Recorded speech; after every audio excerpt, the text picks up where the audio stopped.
Covid period में अपने आदरणीय प्रधानमंत्री नरेंद्र जी मोदी सर, इन्होंने आत्मनिर्भर भारत इस विषय पर स्पीच दिया था। तो भारत आत्मनिर्भर कब बनेगा? जब भारत का हर युवक हर युवती आत्मनिर्भर बनेंगे तभी भारत आत्मनिर्भर बन सकता है। और इसी विषय पर मैं बोलने वाला हूं। तो फ्रेंड्स, आत्मनिर्भर बनने की क्षमता वास्तव में हर व्यक्ति में होती है, परंतु बहुत ही कम लोग ऐसे होते हैं जिन्हें अपने ऊपर विश्वास हो। दूसरों का सहारा ढूंढना तो उनकी आदत सी बन जाती है। यह बात हमें कभी नहीं भूलनी चाहिए। दूसरों के सहारे चलना तो बड़ा आसान है, किंतु इससे हमारी रही सही शक्ति क्षीण हो जाती है। मस्तिष्क और योग्यता, इनका जितना उपयोग किया जाएगा ये उतने बढ़ेंगे, इनका उतना ही विकास होगा। एक विडंबना है कि अपने आप कुछ करने की बात तो जैसे इन लोगों के मन में आती नहीं। कुछ लोग अपने आप एक ही काम करते रहते हैं, और वह है अपने बदनसीबियों का रोना रोना या दूसरों के आश्रय कर उनके गुणगान करना। ऐसे लोग जिन्हें सदा दूसरों के बल पर विश्वास होता है, वे केवल पिछलग्गू की संज्ञा पाकर निंदा के पात्र बने रहते हैं। ऐसे लोग अपनी आंतरिक शक्तियों का भी लाभ नहीं उठा पाते। यह न समझना, आप यदि जन्मजात नेता नहीं है तो ऐसे ही रहोगे। जन्मजात कौन क्या होता है? कोई महान नहीं होता, कोई वैज्ञानिक नहीं होता है, बल्कि एक अबोध बालक जन्म के बाद अपने में ऐसी शक्ति पैदा करता है जिसके सहारे वो अपने व्यक्तित्व की एक अलग पहचान बना लेता है। इतिहास में ऐसे बहुत से लोग हुए जिनमें नेतृत्व करने की योग्यता नहीं थी, फिर भी वे अपने प्रयत्नों से और अपने परिश्रम से अपनी योग्यताओं का विकास करके महान नेता बने। नेता वही होता है जो किसी पर निर्भर न हो, जिसमें नेतृत्व करने की क्षमता हो, जो दूसरों के विचारों का सहारा लेना आवश्यक न समझता हो, उसमें स्वयं सोचने और अपने कार्यक्रमों को स्वयं निर्धारित या कार्यान्वित करने की क्षमता होती है। लोगों की संख्या बढ़ाकर भीड़ के बीच में चलना तो कोई बड़ी बात नहीं है। बड़ी बात तो यह है कि लोगों के दिलों में अपना स्थान बनाया जाए, चाहे लोगों की संख्या कितनी कम क्यों न हो। ऐसे लोग वही होते हैं जो आत्म विकास करके शक्तिशाली हो चुके हैं। ऐसे लोग अपने भाग्य को बदल देते हैं, अपने साथ साथ दूसरों का भी भाग्य बदल देते हैं। फ्रेंड्स, आज के युग की विडंबना यह है कि हर कोई किसी न किसी का सहारा ढूंढते नजर आता है। किसी को अपने धन का सहारा लेना पड़ता है तो किसी को अपने मित्र का, कुछ तो अपने वंश पर ही फूले नहीं समाते। ऐसे तो बहुत ही कम लोग होते हैं जिन्हें अपने ऊपर पूरा विश्वास होता है। दूसरों की शक्ति पर जीने वालों का एक मनोज्ञान यह भी होता है कि ऐसे लोग सदैव किसी न किसी को दोषी ठहराकर अपना पक्ष बचाने के अवसर ढूंढा करते हैं। वास्तविकता यह है, इस प्रकार की आदत कायर प्रकृति की परिचायक है। आत्मनिर्भर बनिए, या आत्मनिर्भर बनने की आदत डालिए। आदत का आरंभ उस समय होता है जब एक बच्चे को उसका पिता कोई विशेष कार्य करने को कहता है तो वह संतुष्ट नहीं होता, लेकिन जब वो अपने ढंग से उसी कार्य को करता है, उसे पूरा करने के लिए संघर्ष कर विजय प्राप्त करता है, तो उसके चेहरे पर खुशियों की लहरी थिरकते नजर आती है। इस प्रकार की विजय की भावना उस बालक को शक्तिशाली बनने का एहसास दिलाती है। फ्रेंड्स, स्कूल की शिक्षा या कॉलेज की शिक्षा केवल व्यक्ति की व्यवहार कुशलता और योग्यताओं की वृद्धि नहीं करती, यह तो व्यक्ति के हाथ में औजार थमा देती है। इस औजार का सही इस्तेमाल करना आदमी को स्वयं ही सीखना पड़ता है। हेनरी वार्ड बीचर अपने समय के एक महान विचारक अपने बारे में कथा सुनाया करता था। जब मैं बच्चा था तब मुझे किसी तरह से आत्मविश्वास की शिक्षा दी गई। मुझे ब्लैक बोर्ड के पास भेजा जाता था। मुझ में शंका और संदेह होने का रोग था। मेरे टीचर मुझे बार बार कहते, इस पाठ को अवश्य पढ़ लेना। उनके स्वर में काफी क्रोध हुआ करता था। उनका यही कहना था कि हमें केवल प्रश्नों के उत्तर चाहिए। यद्यपि उन शिक्षकों का यह व्यवहार कठोर ही प्रतीत होता था, किंतु इतने सारे बच्चों को सीधी राह पर लाने के लिए उनका यह व्यवहार उचित ही था। और इस व्यवहार का ही नतीजा था कि 1 मास से भी कम समय में विधि ने मन मैं उन सभी सवालों के जवाब निकलने लगा जो मुझे सबसे कठिन लगते थे। एक दिन मुझे ब्लैक बोर्ड पर एक सवाल हल करने को कहा गया। जैसे मैंने सवाल कॉल किया, टीचर बड़े कठोर अंदाज में बोले, बिल्कुल कर। अब मेरे पश्चात उन्होंने किसी दूसरे छात्र को बुलाकर उसी सवाल कॉल करने को कहा। उसने उसी तरीके से सवाल कॉल किया जिस तरीके से मैंने किया था। मेरा उसका जवाब भी एक था। फिर टीचर उसकी पीठ थपथपा कर बोले शाबाश, तू तो इस सवाल को हल करने में सफल हो गया।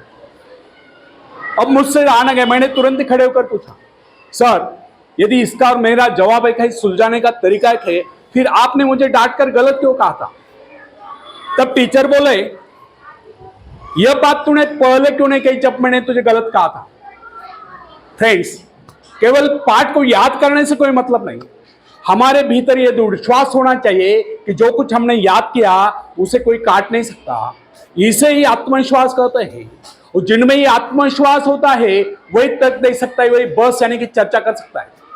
लेकिन जिसे स्वयं अपने ऊपर ही विश्वास न हो वो क्या तर्क करेगा? उसके तो अच्छे कार्यों को भी अगर हमने गलत कहा तो उसे यही समझ लेना होगा, हो सकता है वो गलत ही हो। फ्रेंड्स, मनुष्य को भ्रम होता है कि अकेले काम करने से अच्छा किसी दूसरों की सहायता लेकर काम करना होता है। लेकिन अपने ऊपर विश्वास करके पूरी लगन से अगर कार्य को किया जाए तो उसमें सफल होने की आशा दोगुनी हो जाती है। हर महत्वाकांक्षा का अर्थ होता है अपनी शक्तियों का परीक्षण करना, लेकिन दूसरों की नकल करने, दूसरों पर निर्भर रहने से व्यक्ति में दुर्बलता ही तो आती है। शक्ति तो हमारे स्वयं के मेहनत करने से आती है। अखाड़े के पास बैठकर हम अपने शरीर को शक्तिशाली नहीं बना सकते, या दूरदर्शन पर एक्सरसाइज प्रोग्राम देखकर हम अपने शरीर को तंदुरुस्त नहीं बना सकते। The period on test A and B will be in block number 6.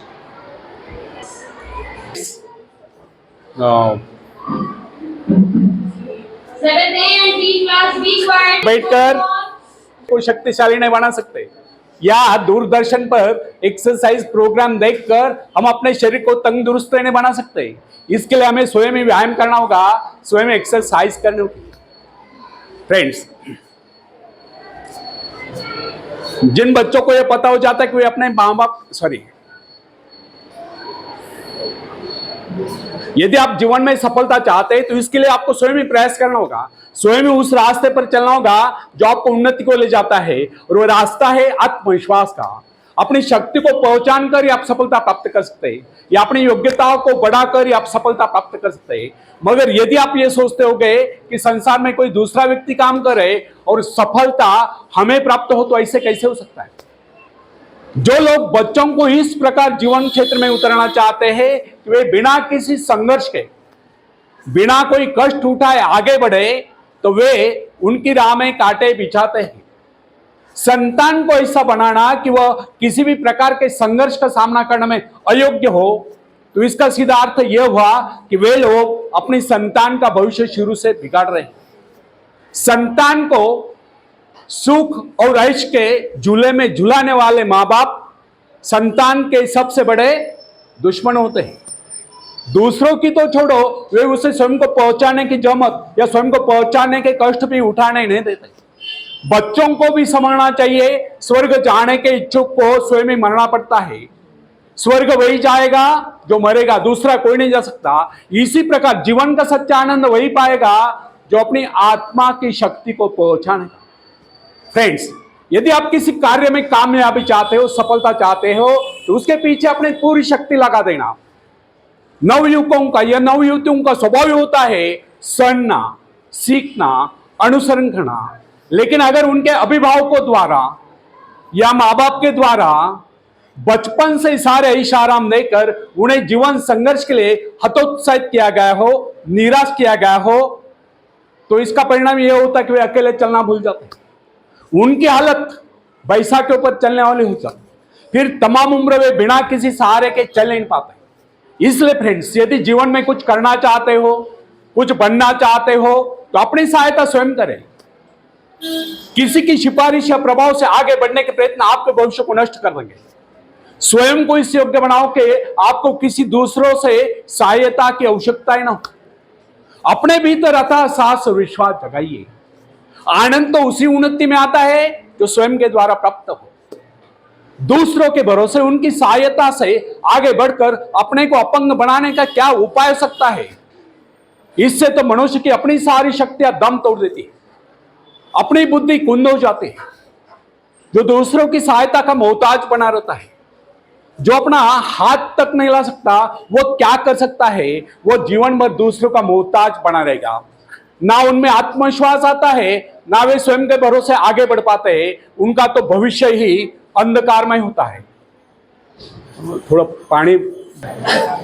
मंजिलें उन्हीं को मिलती है जिनके सपनों में जान होती है। उन्हीं को मिलती है जिनके सपनों में जान होती है। यूं ही पंख होने से कुछ नहीं होता यारो, हौसलों से उड़ान होती है, हौसलों से उड़ान होती है। धन्यवाद।